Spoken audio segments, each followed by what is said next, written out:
여러분 안녕하세요. 수요일엔 바다톡톡 신라 항로의 역사를 오늘 이야기할 고려대학교 최희준입니다. 본격적으로 오늘 강의를 들어가기에 앞서서 오늘 얘기할 항로란 무엇인지에 대해서 먼저 간단하게 설명을 하고 얘기를 본격적으로 시작해 보도록 하겠습니다. 항로라는 것은 이렇게 한자로 항로, 배항자, 길로자를 쓰는 한자 조합어지요. 우리말로 번역을 하자면 뱃길, 간단하게 뱃길이라고 얘기를 할 수가 있겠죠. 그리고 영어로는 sea route 혹은 sea way라고 얘기합니다. 바다와 관련이 있다는 것을 알 수가 있겠죠. 비슷한 용어로는 수로 혹은 해로라는 용어가 있는데요. 수로라는 것은 바닷길을 포함해서 강에 있는 물길을 따라서도 이렇게 배가 이동하는 그런 물길 전체를 아우르는 용어라고 한다면, 해로라는 것은 바다에서 배들이 다니는 길이니까 항로와 유사한 개념. 다시 정리해보면, 수로라는 것은 내륙에 있는 물길과 바다에 있는 물길을 모두 포함하는 좀 더 넓은 개념이라면, 해로는 그것보다도 바다의 길 한정하는 것이고요. 항로와 비슷한 용어로 이해를 할 수가 있겠습니다. 한 항구에서 다른 항구로 항해하기 위해서 선박이 통과하는 경로라고 얘기를 할 수가 있겠는데요. 이 항로에는 출항지 그리고 입항지가 있고요. 출항지라고 하는 점, 그리고 입항지라고 하는 목적지라고 하는 점이 있고요. 그 사이를 지나가면서 거쳐야 되는 기항지, 그리고 경유지라는 또 작은 점들이 있습니다. 결국은 항로라는 것은 이런 출발지와 목적지, 그리고 그 사이를 경유하게 되는 점들을 잇는 선이라고 이해를 하시면 훨씬 더 용이하실 거라고 생각을 합니다. 이 항로가 만들어지는 데는 여러 요인들이 있겠는데요. 자연적인 요인도 있고 또 사람에 의해서 인문적인 그런 요인도 있을 수가 있겠습니다. 먼저 자연적인 요인부터 말씀을 드리면, 배가 가기 위해서는 충분한 수심이 필요하겠죠. 그리고 그 물의 깊이, 그리고 이 뱃길이 만들어지려면 배가 가면서 보이지 않는 곳에서의 암초라든가 보이는 곳에 장애물, 이런 것들이 있는가 없는가도 항로를 결정하는 데 있어서 중요한 자연적 요소라고 할 수가 있겠습니다. 그리고 또 한 가지, 바람이 너무 센 곳, 이런 곳들은 배가 다니기가 쉽지 않겠죠. 그리고 물 안에서 조류가 형성이 되는데, 이 조류가 배가 나가기에 적절한지 적절하지 않은지, 이런 것들도 자연적인 결정 요인의 중요한 요소들이라고 얘기를 할 수가 있겠습니다. 이렇게 자연적인 요소들이 잘 갖춰져 있다고 해가지고 항로가 만들어질 수 있는 것도 아닙니다. 여기에는 인문적인 결정 요인이 필요한데요. 이 항로를 이용하는 사람들의 그 항해술, 그리고 조선술의 수준이 가령 얘기를 해서, 이 뱃길을 이용하고 싶지만 배를 그만큼 튼튼하게 만들 수 없다면 이 항로를 이용할 수가 없겠죠. 그리고 또 그 뱃길을 이용하는 데 있어서 항해술이 따라주진 않는다면 사용할 수 없는 항로들도 많이 있습니다. 그리고 경유지를 점유하는 세력과 어떠한 정치적인 관계에 있느냐에 따라서 이 항로를 이용할 수 있는지 없는지도 결정하게 됩니다. 예를 들어서 지금 우리는 남북한이 서로 나눠져 있는데요. 우리가 북한의 해역을 이용할 수 없는 것도 이러한 바로 직접적인 사례라고 얘기를 드릴 수가 있겠지요. 그런데 우리가 지금 오늘 신라의 항로의 역사에 대해서 얘기를 하기로 했는데요. 왜 신라의 항로에 대해서 이야기를 해야 되는지에 대해서 먼저 말씀을 드리고 본격적으로 얘기를 이어나가도록 하겠습니다. 아시다시피 여러분들 신라라고 하면 어떤 이미지가 떠오르십니까? 천년왕국, 그리고 경상도 지역에서 기원 전후에 건국된 나라, 삼국 통일 전쟁을 통해서 고구려, 백제를 모두 아우른 그런 우리 한국사에서의 첫 번째 통일 국가, 그런 이미지가 떠오릅니다. 그런데 이 신라인들은 기존에 있던 항로를 적절히 잘 활용하고, 또 필요에 따라서는 새로운 항로를 개척하고, 또 그것을 잘 이용하고 관리함으로써 신라 삼국 통일의 발판을 마련하고, 또 신라의 번영을 이끌어 가기도 했습니다. 오늘 그렇기 때문에 신라인들이 이 항로를 어떻게 활용했는지, 또 어떻게 관리했는지, 이런 것들을 구체적인 사례를 통해서 역사적으로 한번 검토해 보고자 합니다. 먼저 오늘 말씀드릴 신라의 항로는 크게 대중국 항로, 그리고 대일본 항로, 그리고 기타 대탐나 항로로 구분을 해서 말씀을 드릴 거예요. 그리고 신라의 항로 중에서 중국과의 교류를 위해서 사용했던 대중국 항로는 이 중국과 신라가 이렇게 영역을 접하고 있던 황해를 중심으로 가장 위쪽에 황해 북부 연안 항로, 그리고 그 아래쪽에 황해 중부 횡단 항로, 그리고 가장 아래쪽에 황해 남부 사단 항로, 이 순으로 설명을 드리겠습니다. 먼저 황해 북부 연안 항로입니다. 황해 북부 연안 항로는 한반도, 요동반도, 산동반도를 잇는 연안 항로입니다. 황해 북부 연안 항로는 아주 오래된 항로이기 때문에 예를 들어서 중국의 한나라 그리고 수나라, 당나라가 한반도를 공격할 때 수군들을 태워서 한반도 지역으로 이동할 때도 사용을 한 적이 있는 항로예요. 예를 들어서 한무제의 공격에 의해서 고조선이 멸망당할 때도 한무제는 그 요동반도에서 수군들을 태워서 황해 북부 연안 항로를 이용을 해서 당시 고조선의 수도인 평양 지역까지 이동을 시켰었습니다. 마찬가지로 고구려가 수나 당과 전쟁을 치를 때 수양제라든가 당 태종은 여기서 수병들을 이용을 해서 고조선을 공격하는 루트로 활용을 했었죠. 신라가 이 항로를 사용하기 시작한 것은 6세기 후반부터입니다. 이 항로를 사용하기 위해서는 신라가 그 서해안에 영토를 가지고 있어야 되는데요. 신라가 서해안에 이 항로를 사용할 수 있게 된 조건이 된 것은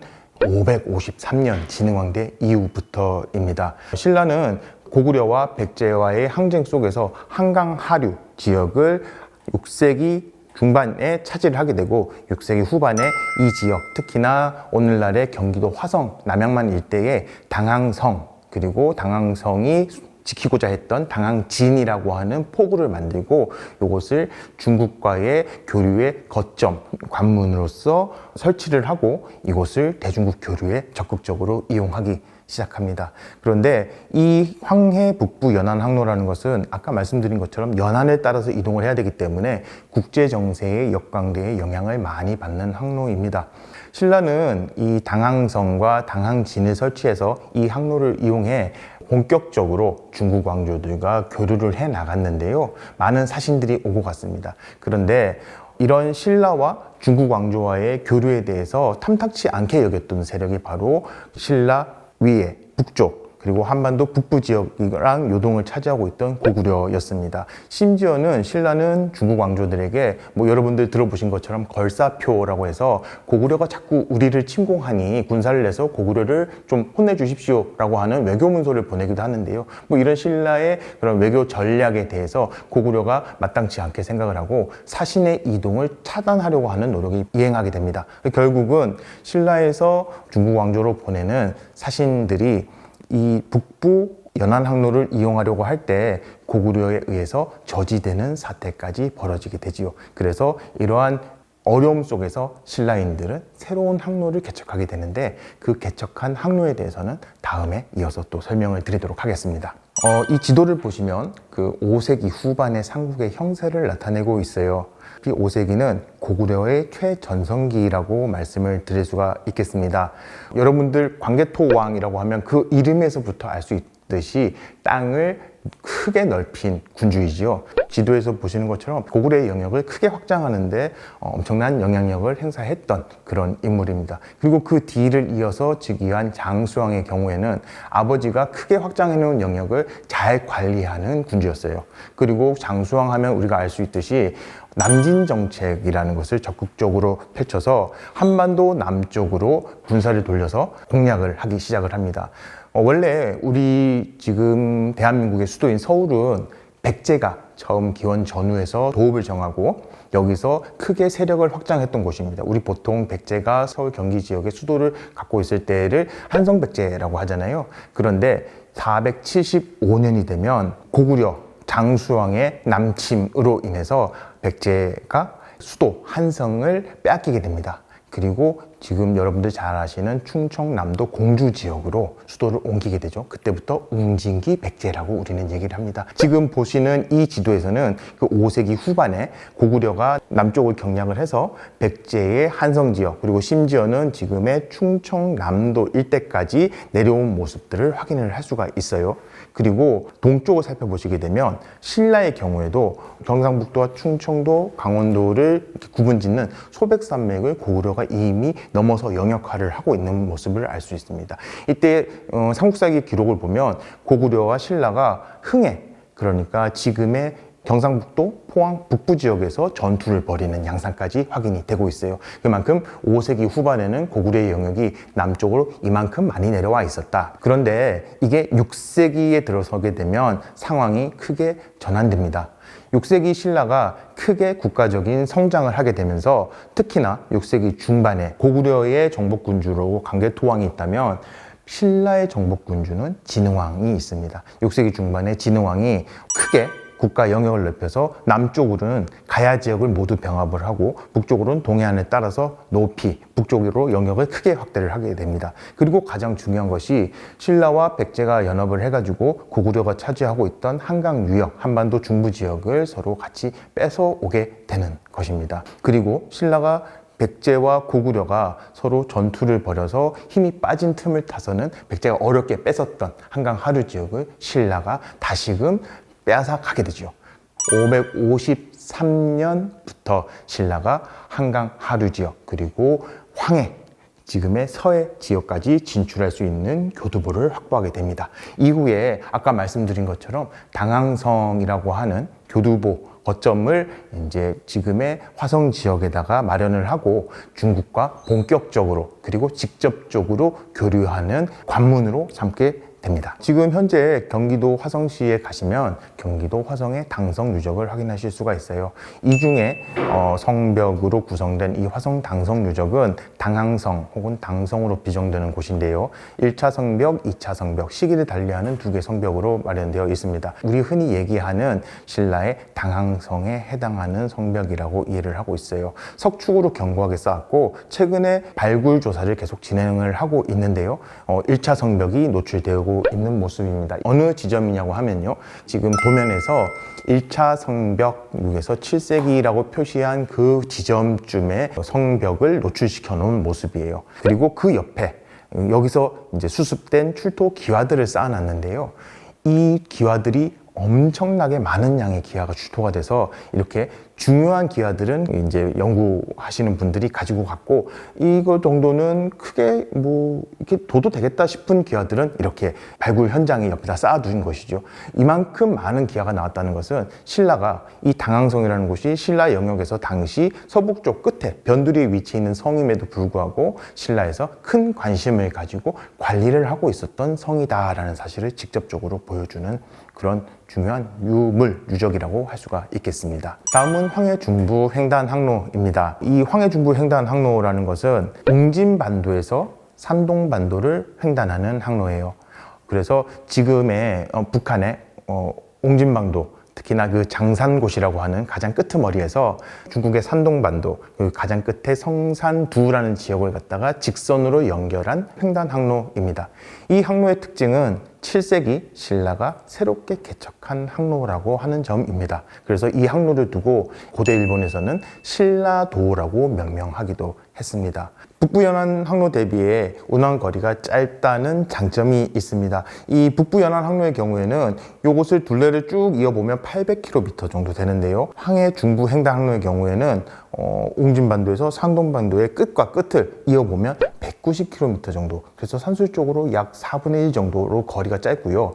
그리고 이렇게 이동을 하게 되면 뭐 한 하루, 이틀 정도면 중국 땅에 닿을 수가 있는데 이전에 황해 북부 연안 항로의 경우에는 많은 기착지를 거쳐야 되고 그 각각 거점마다 뭐 조류의 영향이라든가 바다의 영향, 그리고 그 지역의 지방 세력들의 영향, 뭐 다양한 요소들을 갖고 있기 때문에 이것을 단순히 가늠하기는 어렵지만 황해 중부 횡단 항로보다도 4배 이상 훨씬 많은 그런 시간이 소요되는 항로라는 점을 말씀을 드릴 수가 있겠습니다.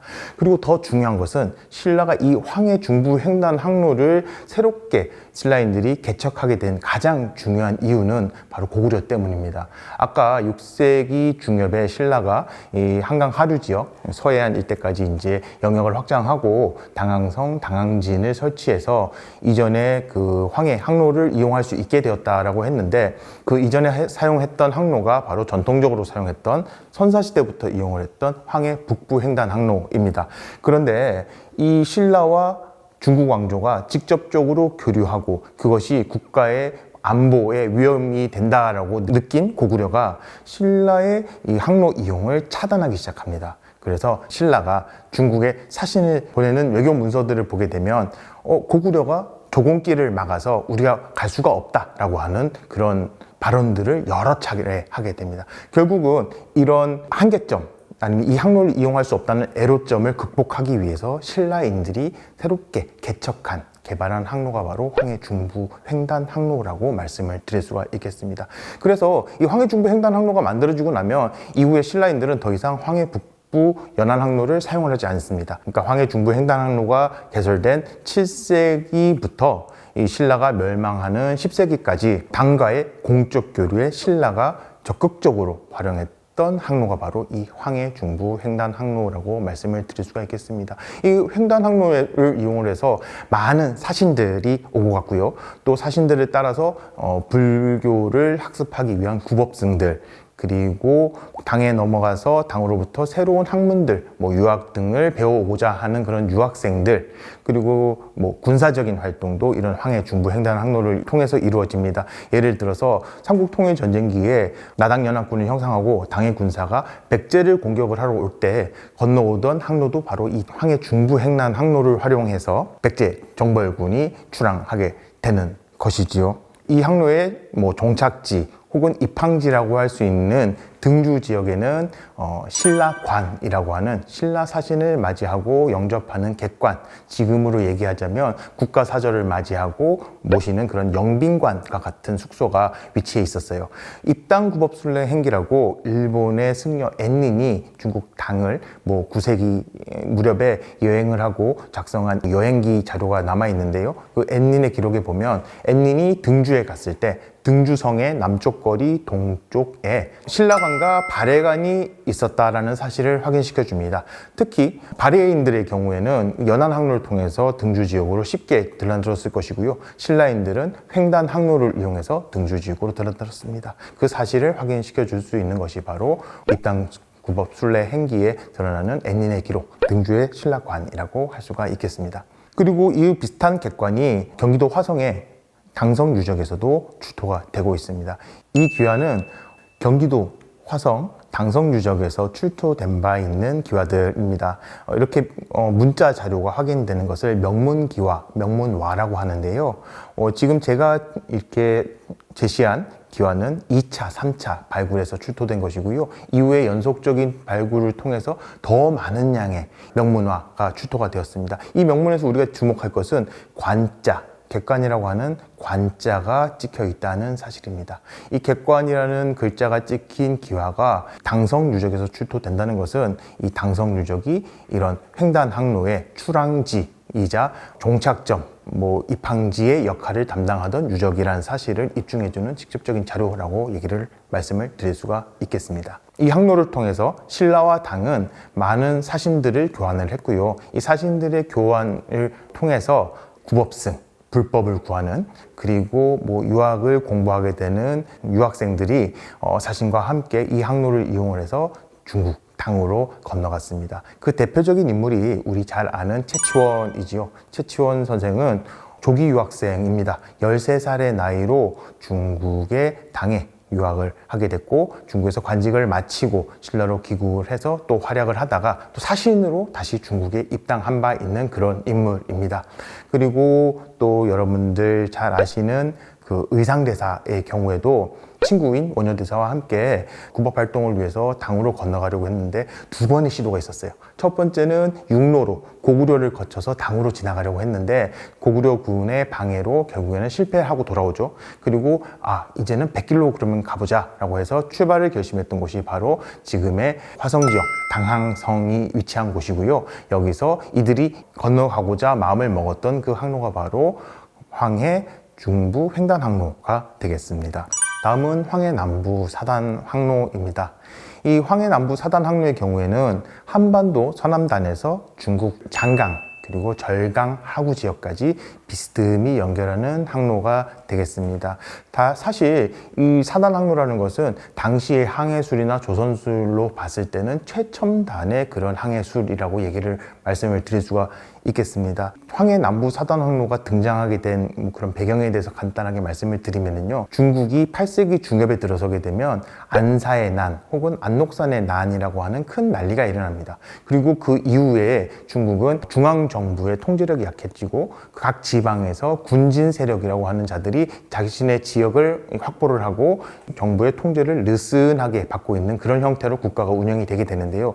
이 시기의 특징 중에 경제적인 특징을 말씀드리자면 당나라 당나라에서 국제 사무역이 크게 유행을 하게 된다라는 말씀을 드릴 수가 있겠습니다. 원래 당은 이런 사적인 무역을 엄격하게 법률로 금지하는 나라였습니다. 그런데 이 안사의 난 이후에 이런 중앙 통제력이 약해지다 보니까 특히나 중국의 그 강남 지역을 중심으로 사무역이 크게 발전을 하게 되고 뭐 이슬람이라든가 아니면 서역 그리고 동남아 지역의 물산이 흘러 들어와서 이 강남 지역에서 자유롭게 유통이 되는 그런 변화의 조짐이 활발하게 일어나게 됩니다. 이런 변화상들을 간파를 하고 이것을 신라와 일본 지역으로까지도 활발하게 신속하게 유통시키는데 사용을 하고자 새롭게 개척한 것이 바로 황해남부 사단항로라고 말씀을 드릴 수가 있겠습니다. 이 황해남부 사단항로를 처음 개척한 인물들은 누구냐?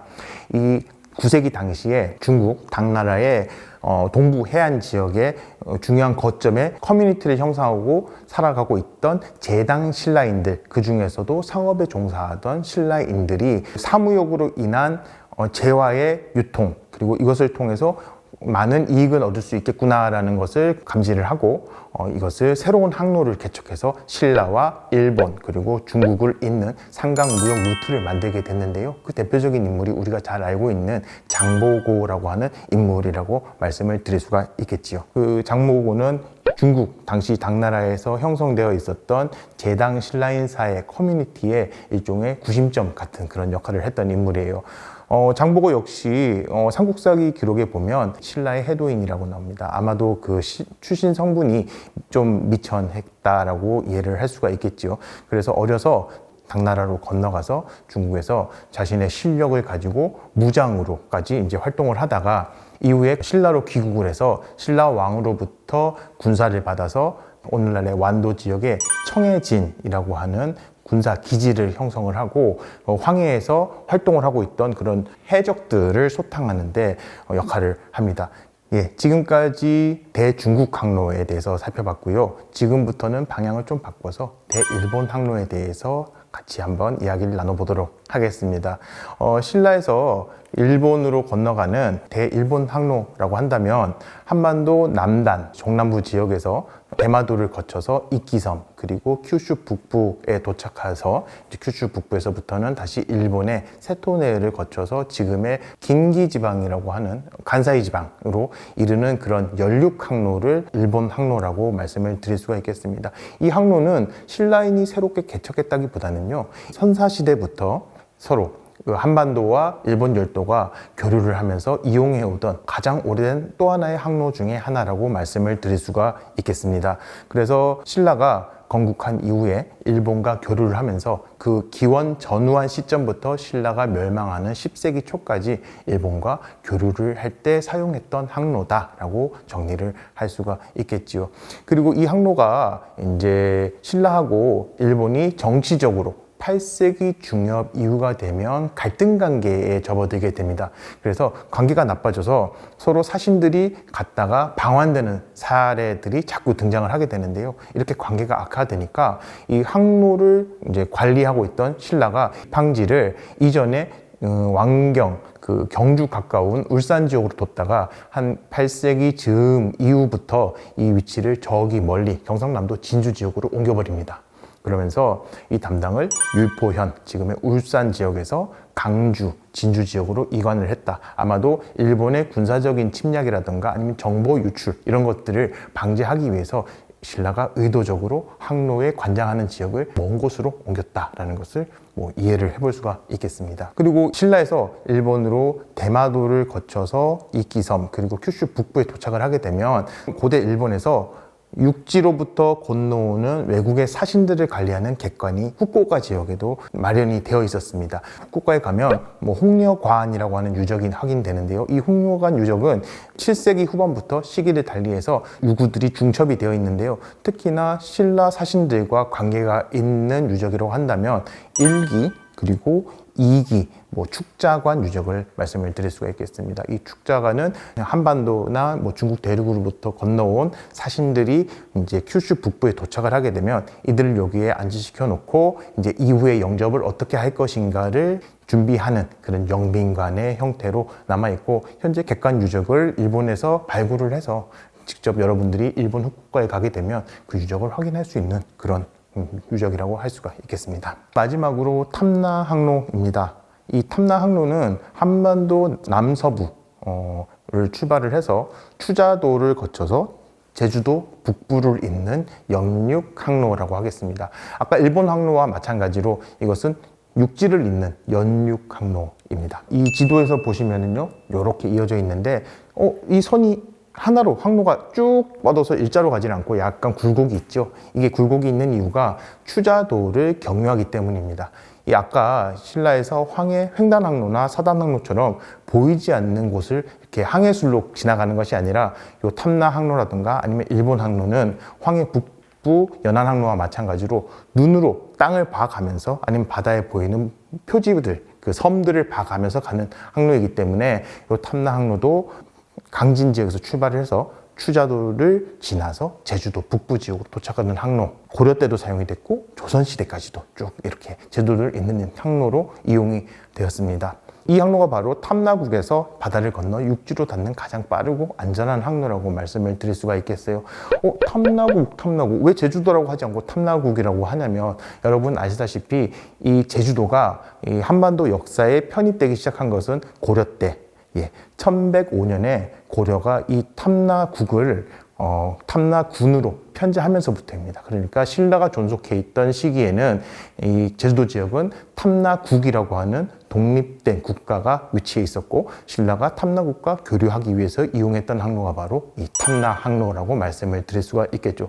이 항로도 선사 시대부터 제주도 사람들이 이용하던 항로입니다. 탐라 지역은 여러분들 그 제주도를 가보시면 아시겠지만 화산암반 지역이라서 물이 고이질 않아요. 다 땅속으로 스며들어 버리죠. 그래서 쌀농사가 되지 않습니다. 그래서 식량을 확보하기 위해서 제주도 사람들은 일찍부터 한반도 남부 지역과 교류를 했었고, 그 교류를 위해서 활용했던 항로가 바로 지금 보시는 이 탐라 항로라고 말씀을 드릴 수가 있겠어요.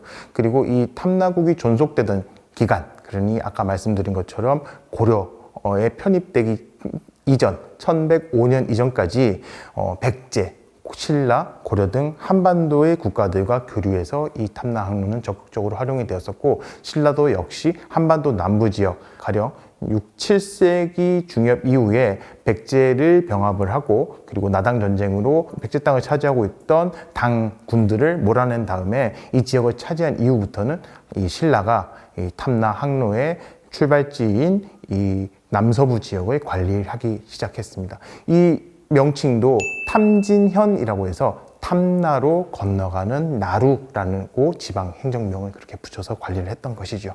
지금까지 우리는 신라의 항로를 살펴봤습니다. 신라인들은 이 항로를 활용하고 또 적극적으로 개척하면서 신라의 번영의 발판을 마련을 했었지요. 오늘날에 대한민국이 처해 있는 국제적인 환경이라는 것은 신라 시대와 별반 차이가 없다라고 생각을 합니다. 삼면이 바다로 둘러싸여 있고요. 북쪽은 정치적인 이유에 의해서 사실 섬과 같은 그런 상황에 처해 있죠. 신라인들이 당시 항로를 통해서 국가의 번영을 이뤘던 것처럼 오늘날 우리 대한민국도 바다에 대해서 좀 더 관심을 가지고 또 그 항로를 이용해서 신라인들의 그런 개척, 프론티어 정신들을 오늘날의 반면교사로 삼아서 우리 대한민국의 발전에 좀 더 좋은 발판, 훌륭한 발판으로 사용할 수 있었으면 좋겠습니다. 지금까지 제 강의를 경청해 주셔서 감사합니다.